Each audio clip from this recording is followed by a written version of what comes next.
The air in Tamil, Kathmandu, clung to Satoshi Nakamoto like a warm, spiced shawl, a stark contrast to the sterile, quantum-secure server farms they usually inhabited in their anonymous existence. It was early 2026, and the digital ghost had decided on a whim, a rare human impulse, to walk among the very people whose financial lives they had irrevocably altered. Disguised as a nondescript tourist, faded trekking jacket, a wide-brimmed hat pulled low, and spectacles that did little to obscure the sharp, observant eyes, Satoshi navigated the chaotic symphony of rickshaws, street vendors hawking singing bowls, and the ceaseless chatter of Nepali and traveler alike. The irony was palpable.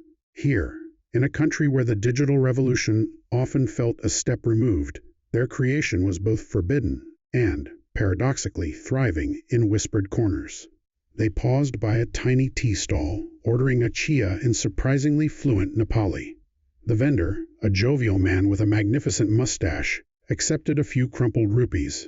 "You are new to Kathmandu, sir?" he asked, stirring the milky tea. "Not new," Satoshi murmured, observing a young backpacker at a nearby table scrolling through a crypto price tracker on a battered smartphone. "Just rediscovering." The backpacker, a girl with vibrant blue hair, sighed dramatically. "Bitcoin's down again," she grumbled to her companion. "Should have put it all in Solana when I had the chance." Satoshi felt a familiar pang, a mixture of detached amusement and mild frustration.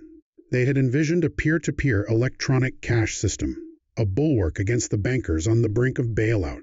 They hadn't fully anticipated the speculative frenzy, the Lambo memes, the ceaseless chatter of market swings.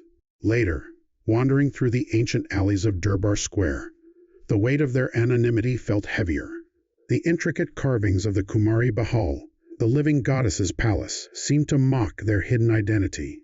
Here, traditions spanned centuries, openly revered. Their own legacy, meanwhile, was a digital shadow. A tour guide passed, enthusiastically explaining the history of the Mala kings. "And here," he declared, pointing to an old inscription, "is where the first coin of Kathmandu was minted, over 1,000 years ago."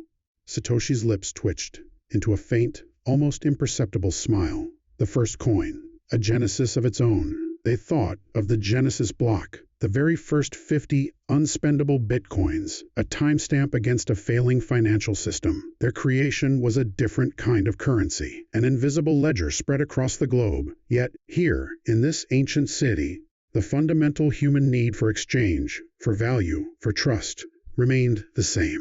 As dusk painted the sky in hues of orange and purple, Satoshi found themselves on a rooftop cafe, overlooking the city lights. They pulled out a simple, old-model flip phone, a relic by 2026 standards, and typed a quick, encrypted message to an unlisted address, Kathmandu. Fascinating. The human element persists. They didn't expect a reply. There never was. But for a fleeting moment, in the heart of a bustling city that danced between ancient tradition and modern ambition, Satoshi Nakamoto, the enigma, felt a peculiar connection to the world they had forever changed, one unspent Bitcoin at a time.